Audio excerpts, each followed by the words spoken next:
Okay, got sound. We have sound for everybody online, especially Admiral Daughtry there on the bridge. Can you hear us? Yes, Okay, I can hear you. perfect. And then, And you got some torpedoes coming your way. then this is gonna be a really short meeting. Okay, so I think maybe do we want to wait another minute or two for Councilmember Jorstad or? Just get- She's en route, so I don't know if we want to Okay, well, pledge of allegiance and we can kind of move forward and then okay. we can bring her in. Well, really quick. Okay, so it is a little after 6, February 11th at the Mill in Lake Stevens. This meeting is live and it's being recorded and will be posted later on the City of Lake Stevens YouTube channel. So with that said, would you please all join me in rising for the Pledge of Allegiance? I pledge Pledge allegiance to the flag of the United States of America and to the republic for which it stands, one nation, under God, indivisible, with liberty and justice for all.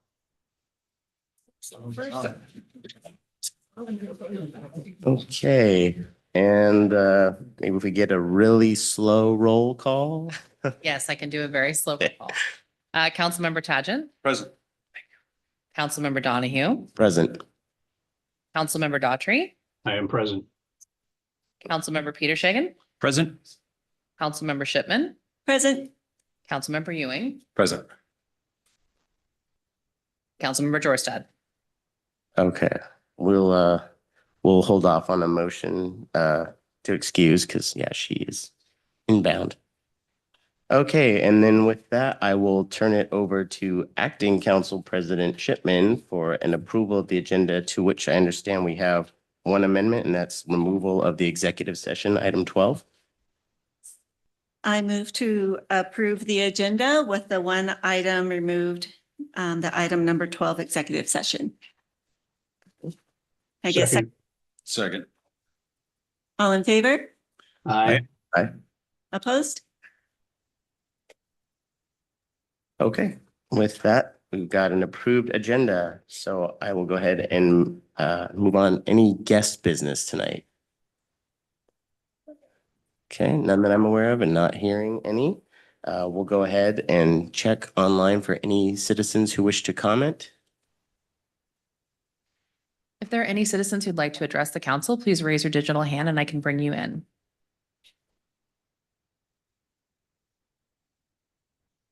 I don't see anyone. Okay, anybody in person, any green sheets? We are checking.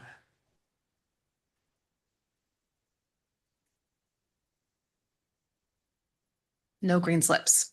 Okay, with that, we'll go back to Councilmember Shipman for council business. Okay, for council business, Marcus, we'll start with you. No council business for me tonight. Nothing Councilmember from me. Ewing? Councilmember Peter Shagan? Nothing tonight.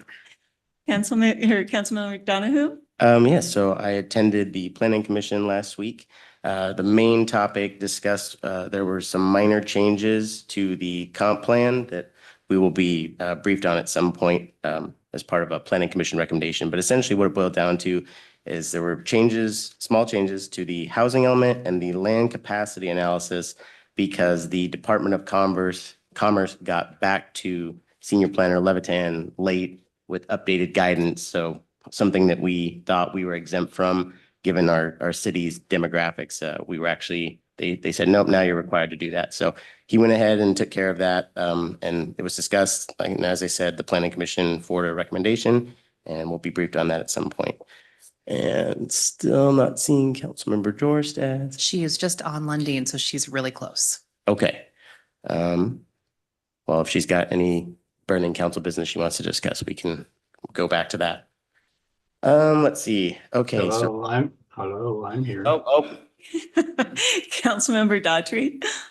We had a CT meeting where we picked our executive team like we do every February, and I was elected to be the secretary again. So secretary of the Community Transit Board of Directors. congratulations. And that puts me in rotation to become the chair in about 3 years. Okay, and I I attended the school board meeting I attended via Zoom as I was unavailable in person. And it happened to be their school board appreciation month. So they introduced all their board members and they had a chance to talk. It was at Skyline Elementary School. So unfortunately on Zoom, I didn't get the tour of the school like we usually get. So I kind of missed out on that. And then just a quick reminder, today is election day. We have till 8 o'clock tonight to turn in any ballots. They are still short of the number of ballots that they need to validate the election. So if anyone has their ballot still sitting on their kitchen counter and they want to vote, tonight's the night to do it. So if you could enlighten the public, what is that number? The number of, Ballots that they need to oh be validated? gosh, Is there a over- percentage? they need 60% to win, but they need 40% of the number of people. It's like they need over 11,000 people. Last night, they were 2,700 down, so they needed 2,700 last night. So They sent an email about a half an hour ago saying they still needed about 1,200. about 1,200 votes. Yeah, so. There was a lot of people queued up over there, dropping stuff off, so they might get 1,200 just in our box there, so. Hey, we've got a little more time. And then also I attended the Senior Center Board meeting and got some of their year-end numbers. In 2024, they had 240 members. They're at 192 now, but we're at the beginning of the year and memberships are only for the year. As far as participants that are unduplicated, they had 514 participants and they had almost 6,000 volunteer hours by our seniors. And let's see, as far as meals, they served about 4,000 meals. So they do a lot of dinners and lunches and movies and stuff with our seniors. They were averaging between 25 to 30 a month, and now they're up to 50 to 60. So they are definitely growing. They're still focused on getting the word out. They think that they're still something a lot of people aren't aware of, that we've got our senior center, but they're off and running for another year. Any other council business? Nope. Okay, so that moves us to item 8, which is mayor's business. However, because our actual mayor is, I believe, off serving the country at military training, we'll go ahead and forego that this evening unless anybody in staff? Nope, no one's jumping up to take his place. Okay. So that moves us on to item 9, city department reports. And 9A is the 2024 Public Works Annual Report by Lori Erickson. So I'll turn it over to you, Lori, if you're back there. Oh, there Great. you are. I'm up front today. Okay. honestly. Oh, all right. Hey. So good evening, council. My name is Lori Erickson. I am the Public Works Analyst. And tonight I will walk us through some of our highlights from our 2024 Public Works yearly report, annual report. I won't cover everything in this report. I know those of you on council have it in front of you, and we will be posting this report shortly onto our Public Works website. Okay, and to also help me tell the story of some of our cool accomplishments this year, our operations manager, Curtis Clifton, will chime in along with Director Aaron Halverson. Okay, so starting on our front page, we have a couple of cool highlights here. One of the main ones that I'm sure all of you are aware of is the APWA accreditation. So this was a huge lift for us here at the city, and it's a really great achievement for us. It's something that not every agency does. We're actually only one of 7 here in the state of Washington that have achieved this accreditation, and there's a little over 200 nationwide that have received the accreditation. So really cool stuff there. We also have a highlight with our bomb cyclone response that happened on November 19th, November 20th of 2024. A couple of highlights here. Our crew members spent approximately 260 hours on the cleanup and repair response to that storm, and it ended up costing us a little over $11,000. Moving on to our next page. Here we go. This page here covers some highlights for our operations. So within our operations division, we have 3 teams that make up that division, including our facilities team, our stormwater team, and our streets team. In 2024, we received just a little over 1,000 public service requests. So the majority of those came through the Citizen View app, and some of those were also received via phone, email, etc. And our team also completed 8,475 work orders. So that was a ton that we got done. When it comes to our facilities team, they completed 1,872 work orders, and they have a team of 4. So that comes out to approximately 468 work orders completed per employee. It was also a great win for us this year to officially launch our first facilities division. And we also had a major project that we accomplished with the help of a consultant this year, which was where we did our inventory of all of our facilities and the major assets within those facilities. So it makes it a lot easier for us to be able to manage the assets we're aware of and to be able to track their wear and tear and also plan for the future replacement and repairs for those assets. Our stormwater team, they completed 5,298 work orders, and throughout the course of the year, they had 10 members on their team. That comes out to approximately 530 completed work orders per employee. Some other things they worked on this year included cleaning 833 of our catch basins, and they completed almost 3,000 basin inspections. Along with that, we're proud to report that the streets were swept almost 5 times over throughout the city. So it was resulting in about 1,200 miles of roadway that was swept throughout the year. When it comes to our streets team, they completed 1,305 work orders. They have 6 employees, so that comes out to about 217 employees. They had some major projects this year as well, including replacing 18 of our school zone flashing signs. This was a great project because it standardized the product that we're using, and it makes it much easier to manage those over time.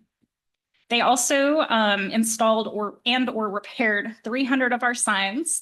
And when it comes to shoulder mowing, they completed 236 miles of roadside shoulder mowing. The final highlight for that team includes 14 new and updated crosswalks. Down in the lower corner, I won't cover all of those stats, but on the lower left, you'll see some highlights of some of the things that our operations team maintained throughout the city. And then in the lower right corner, we have a heartwarming story where some ducklings got trapped in one of our catch basins up here by City Hall, and luckily they were able to be rescued. Or that's 2 years in a row for the duck. Chris Jones. Yeah. He somehow gives that signal. That's there. He arrives and quickly captures some photos and saves the ducks. And we look forward to that again here in 2025, right? Thank you, Chris. All right, our third page here covers our environmental programs. Some major wins for that team include us receiving a $900,000 grant for various projects. So with that, we're going to be working on comprehensive watershed planning, stormwater infrastructure condition inventory, and we're also going to continue the property acquisition work that we've been working on over the last few years to help restore the wetland. Moving down partway through this page here, we have wetland restoration. So one of the cool projects that happened this year was that we acquired a property on Hartford Drive, and our stormwater team was a major player here in helping us to take down that building that was not repairable. The team also was engaged in various education and outreach activities this year. One of the ones we chose to highlight was where the team worked with about 20 local students, and they planted 18 trees. Throughout that event as well, they received education about the environment and benefits of native plants for water and fish health. 2 more things on this page before I move forward. We did complete a stormwater pipe condition assessment. So with this, about 14 miles of stormwater pipes were inspected and assigned a condition rating. Within that assessment, there were 326 deficiencies where a repair of some sort was required. The graph above that, I know it's a little hard to read here on the screen, but the graph there outlines what those type of deficiencies were, including the frequency of each deficiency. The final thing I'll call out here is that the Lake Clarity is the deepest that it's been in 10 years, which is really great. So it really, it's good to note that it's a result of all of the efforts that have been going on here at the city, everything from education to outreach to maintaining our infrastructure. And therefore, we're starting to see that clarity is getting deeper and deeper and deeper. Finally, our last page here has some of our engineering and capital project highlights. Again, I won't cover everything here, but some of the highlights include having 13 miles of lane lines and fog lines refreshed, and 140 crosswalk bars and 42 arrows were installed. So it's making things easier to see for those of us driving around.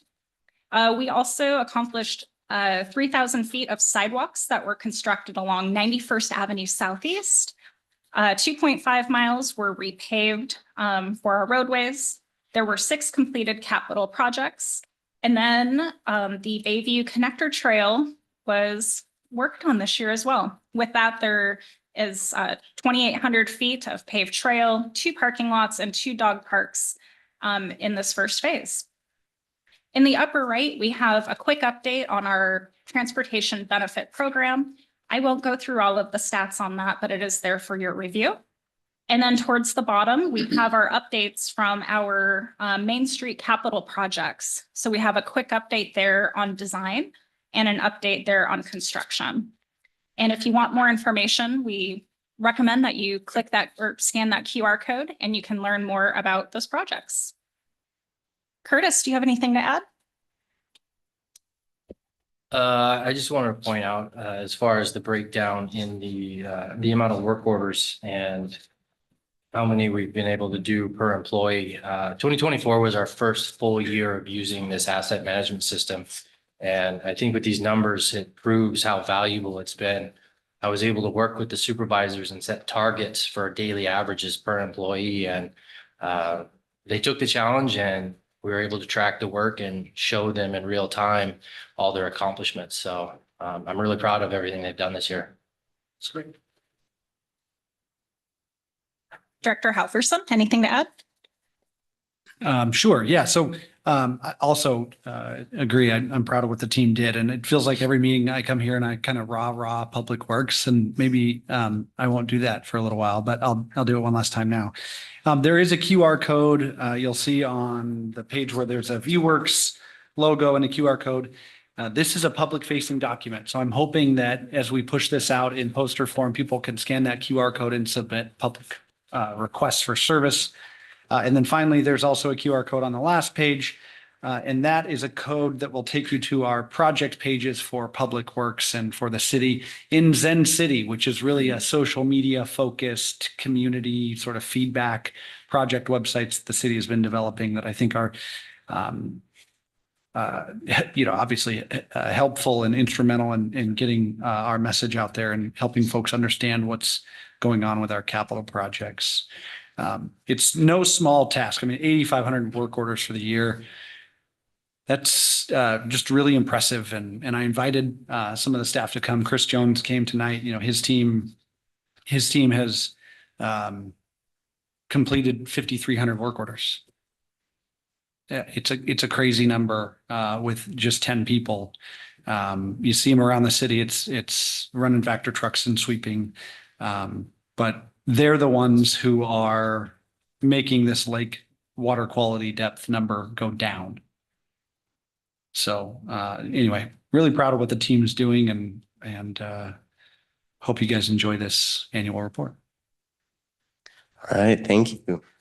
And really quick before we move on to item 9B, I'll just take a minute to welcome Councilmember Jorstad and check in and see if you have any council business you'd like to comment on.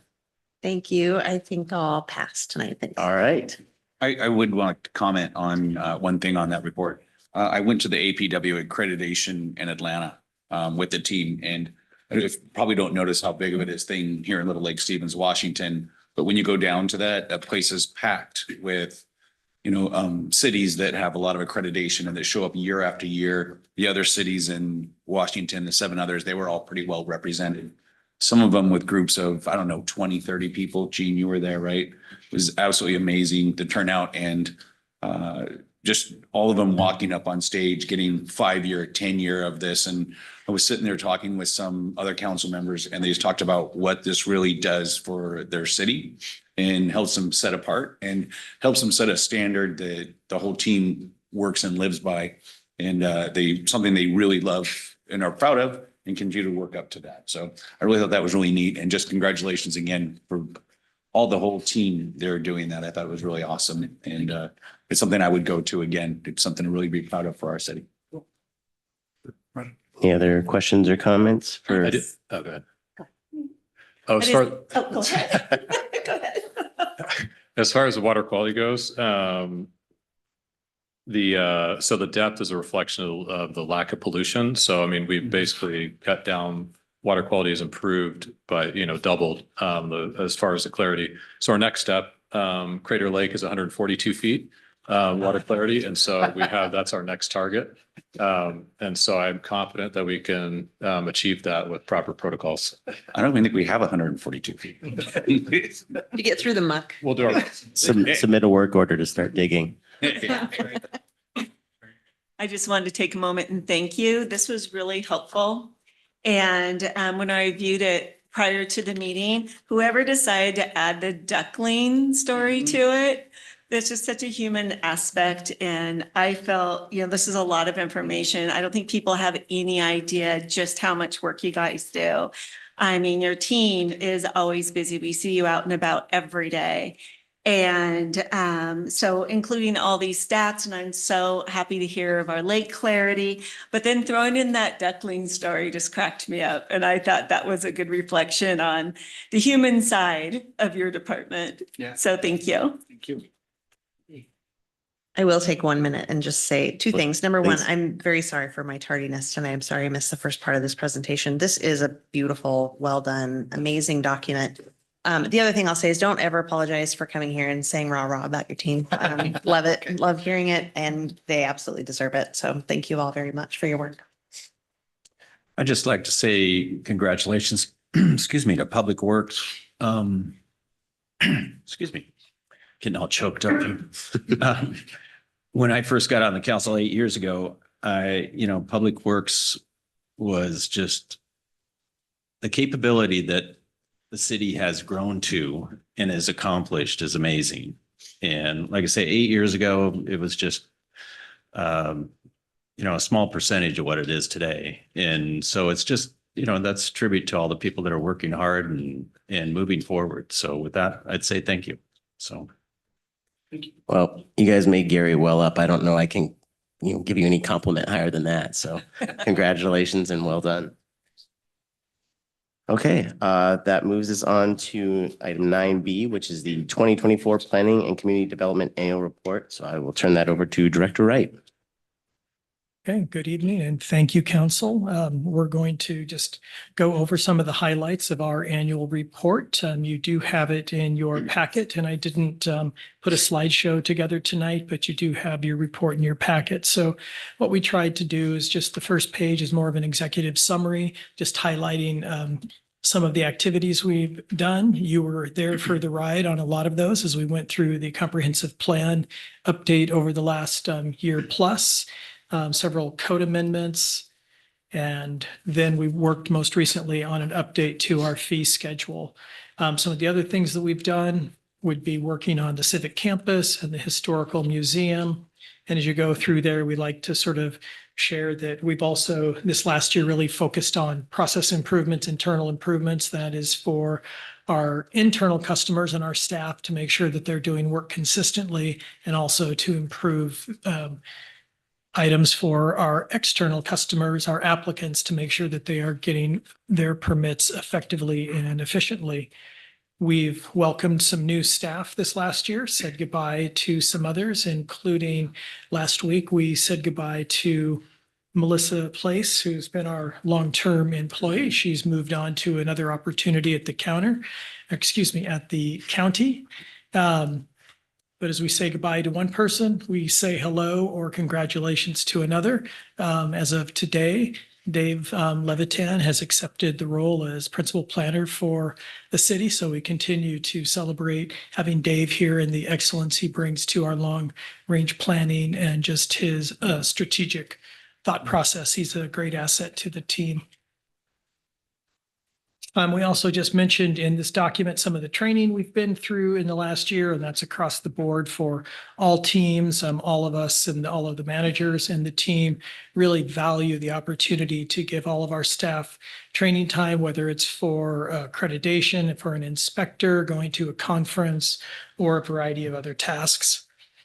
Have some permit highlights in there. I won't go over those all, but we did include some major projects that have been in the city. For a long time, we've been trying to get those senior housing projects off the ground, and they're finally at the right point where the applicants have brought those through to fruition and are under construction. A few subdivisions. What you will see in the statistics is some of our building numbers have gone down a little bit, but our land use numbers are staying steady. And then we just sort of put a little chart at the bottom of the second page of the report that just shows what the relationship looks like between land use permits and building permits. So we would expect since our land use permits have been steady, that over the next year or two, we'll see our building permits start to pick up again. Another factor in this year's building permits, well, a couple of factors, the economy being one. Another would be the change in building code this last year. And then just generally, land is getting more scarce in the community. We also mentioned a few of the civic projects that we worked on from a different perspective, maybe than you heard about from Public Works. So as their team is contracting and overseeing the construction of those, my team works on the permitting of those closely with that group to make sure that they're successful. So we've worked on projects for the library, food bank, park projects this year, and multi-use path. Had some commercial land use permits come through. And one of the things we've been tracking is also our code enforcement. And the code enforcement cases were pretty consistent between 2023 and 2024. We have done some pretty good process improvements with that. And one of the things we're going to do in 2025 is start automating all of our code enforcement letters so those can get populated right out of our permitting system. That'll populate the address, the owner, things like that, and hopefully take out some errors in processing or simplify. Really wanted to touch on our long-range planning efforts of last year. As you know, and I already mentioned, we had the comprehensive plan update. That's a massive update that involved several community meetings, a lot of work with our planning commission, a lot of work with our city council and other stakeholders. So you can just sort of see what that looked like and the different types of outreach looked like that we went through. And as you all know, we really have to keep our plan updated to meet regulatory compliance. And so that was sort of step one. Step two is now we have a series of code amendments to work through in 2025 to remain fully compliant. So as state law continues to change, we need to be nimble and make those advances as well. Several code amendments went through, namely we had talked about the International Building Code update. We'd done a really large code cleanup over the last year, and that was really a good project to just make sure that our code was nice and tight, and any of the inconsistencies throughout that we could identify, we did and made those changes. And then we did an update to our solicitor's license ordinance. We will be back with a slight modification to that. And we've heard back from the FBI after, 18 months or something, and they want some additional language. So we'll bring that back at some point. And then the ordinance tonight, we started at the end of the year, which was the interim ordinance for our project review timelines. And David will be taking that away in a bit. One of the things I did want to highlight is reflecting on what do some of the codes mean that you execute. And so back in 2023, one of the large topics was the short-term rentals and lots of concern on what it may or may not do to the community. So just to report out, after a year plus, we have not hit the full targets that the council set. And more importantly, with the groups that have been licensed for short-term rentals, we haven't received a single complaint. So that's definitely a positive from where we had been in 2022 and into 2023. So that's one of your codes that you've worked on in action. Economic development and outreach. The biggest economic development project this year was the public outreach we did for 91st. That started in late 2023, carried through into 2024. And we now have a great design template for a commercial fronting street that is also pedestrian friendly. And that will go to full design probably in the next year and hopefully for construction within the next couple of years. We also continue to work on our beautification, had some signs installed in 2024. We'll have another batch coming out in 2025. And then we worked on the city flag for the Association of Washington Cities Parade. And we're also coordinating right now with a local homeowners association to try and create a mural on the wall out there for a public entrance. Another thing you may or may not realize that the team does is we all have a lot of responsibilities and external collaboration, whether it's through Snohomish County Tomorrow. We have a local building officials group that we work with. In fact, that group received an award this year for their collaboration with the building code update. And what the award was for is they worked jointly to get handouts for the public across the jurisdictions, that we have the same customers. And so we wanted to make sure that we are administering the building code the same as, say, Monroe is or Snohomish is. So that's a pretty big deal. And we've had a couple of other cities that would like to join our group that have participated in other building official groups. So again, shows the leadership we have in this city. Our team also participated on the pilot project for the community transit, and that was a great success. And we continue to participate with the Alliance for Affordable Housing and some other groups like that. And then in closing of our report this year, just sort of gave a look ahead. And one of the things we really want to do, and I think through the incredible amount of change that the city has undergone in the last couple of years, definitely the last 5 years, we want to kind of slow down this year and be more deliberate on our process updates and make sure that we're really focusing on our work. So when we can automate, that's going to be where we look for our improvements this year. And then simplification, and one of the things I've definitely already talked about to my team with is, if you take a meeting, make sure that there's a reason for that meeting and really be selective so we can continue to focus on our daily work and not burn ourselves out, because we do remain incredibly busy as a department.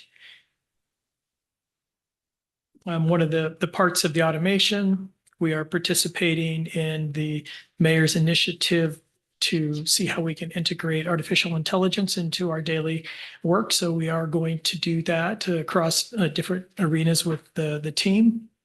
And then we'll continue to have our long-range work program that you've just approved.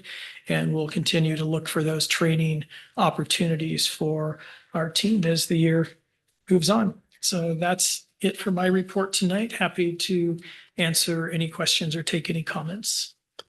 Thank you. And I think we'll first throw it to Councilmember Daughtry out in orbit there. Apologies, I forgot about you earlier. So if you want to piggyback comments or questions for Director Wright with any for Director Halverson and team, please feel free. Well, I like both of the reports. Thank you very much for both of you. It's always interesting to receive these reports to see all the work that we're doing. Thank you. Okay, anybody in the room? I would say having a little bit of a break this year might be a good thing for your team. You guys have been going full speed ahead, so it's definitely recognized and noticed. You guys aren't out there in the public doing same things, but behind the scenes, you guys are doing so much. So your work is definitely appreciated, and I'm sad to see people go, but it's exciting to see people get upgraded in their positions and so forth as well. You've got a great team. Any other comments or questions for Director Wright? I just think it's great that even though one of your staff members thought there was greener pastures elsewhere, that he came back to the best city in Washington State and has now been promoted within the best city in Washington State. So congratulations, David, on your promotion. Welcome back. Okay, anyone else? Well, thank you for the report. You are always informing us, making sure we're aware of what's going on. And I just want to express my appreciation for that. I know you guys do a lot. All right, thank you for the report. That moves us on to item 10, consent agenda. Can I please get a motion to approve the consent agenda? Motion to approve the consent agenda as submitted. Second. Okay, I have a motion and a second. All those in favor? Aye. And any opposed? Okay. That brings us to item 11, which is the public hearing tonight. The subject of tonight's public hearing is interim ordinance 1192, which I believe is related to changes in the Growth Management Act. And so with that, I will turn it over to, I will declare the public hearing open, and then I will turn it over to Principal Planner Levitan. Did I get that right? All right, take it away. All right, thank you, Council. David Levitan. So we are here tonight just for a real quick presentation. So back in December, on December 10th, the council adopted an interim ordinance 1192, basically to make some temporary changes to the development code to be consistent with certain provisions of Senate Bill 5290, most notably related to review timelines that became effective on January 1st. So interim ordinances are a little bit different. You can adopt an interim ordinance without a public hearing so long as you subsequently hold a public hearing within 60 days. So that's what we're here for tonight. So just a real quick overview of what you had reviewed back on December 10th and ultimately approved via the interim ordinance. Basically, the major changes on those permit application review timelines. So type 1 or administrative reviews are 65 days that need to be completed by. Type 2, which is basically public notice but no public hearing, is 100 days. And then type 3 through 5, which are basically quasi judicial applications, need to be completed within 170 days. There are some minor deviations in there for things like subdivisions, but our code does address that as well. So this code became effective on December 18th. And it expires either 1 year from that date or when permanent code language is adopted. We do plan on having that code language adopted prior to that year deadline, that we're doing that work as part of the process code update, which is a larger change to chapters 1416A and 1460B of the municipal code. So just referencing the RCW that allows you to adopt these interim ordinances without a public hearing, so long as we hold that public hearing by February 16th. So today, we are good to go on that. Public notice was issued as required by the municipal code. The project is exempt from SEPA, so did not need to issue a threshold determination. And the main point of tonight, the council doesn't need to take any other action other than to open the floor for oral testimony. Happy to answer any questions, but the council doesn't need to deliberate. Basically just needs to take oral testimony this evening. So as far as next steps, basically staff is going to continue to work on the process code, utilizing the Planning Commission. We'll be checking in periodically with the city council to get any direction from them before we adopt any permanent code language. And that will be coming back before you for a required hearing and to consider the Planning Commission's recommendation later in 2025. And with that, I'm happy to answer any questions before you open the floor for potential public testimony. All right, any questions from the council? Any questions online? Okay, hearing none, I will go ahead and. Yes. Here, present, who Don't I have to open public comment first? Okay, yeah, so I'm going to go ahead and open for public comment from the audience. Is there anyone here in the audience who would like to comment? Going once, going twice. Anybody, do we check online? If there's anyone online in the audience that would like to speak on this public hearing for interim ordinance 1192, please raise your hand and I can bring you in. I don't see anyone. All right. With that, I will close the public comment portion of the hearing. Any further comment by staff? I do not. Okay. And further questions by council for the staff? Thank you. I just have one question for staff. With these timelines being kind of compressed from what they presently are, is there an issue with obtaining those timelines or a difficulty in obtaining those timelines without massive changes? Or are we just, I guess, is this a slight modification of what we're doing? Or, you know, I guess temperature reading, are we going to be able to achieve these dates?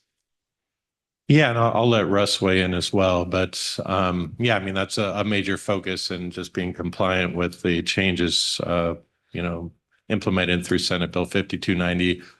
Our building team, our planning team, Carol, Russ, Christie have done an amazing job in trying to kind of streamline our processes, implement, you know, the new fee schedule to tie that in with some of the changes that we can meet with 5290. So I think that I think we're in a good place to meet these deadlines. I don't have any concerns, and I think it's, you know, there's going to need to be kind of a more proactive approach to some of the reviews just to let people know, hey, we are beholden to these timelines now. We don't have as much flexibility as we used to. We're limited to our 2 reviews now, basically, before we need to make a decision. So it's just going to be a different way of doing things, but I think that we're in a really good spot. Great, thank you. Any other questions? No? Okay, well then, as Principal Planner Levitan noted, there's no discussion needed, but if anyone has a burning desire to deliberate something, now's the time. Is that on the Okay, agenda? but, Is that on the agenda? yep. All right, and with that, I will go ahead and close the public hearing. Okay, and no action was required. So that concludes the public hearing portion. Item 12 was removed. So can I get a motion to adjourn? So move. Can I get a second? Second. Oh, any discussion on the motion? Councilmember Ewing, you look like you want to say something? All right, I have a motion and a second. All those in favor? Aye. Any opposed?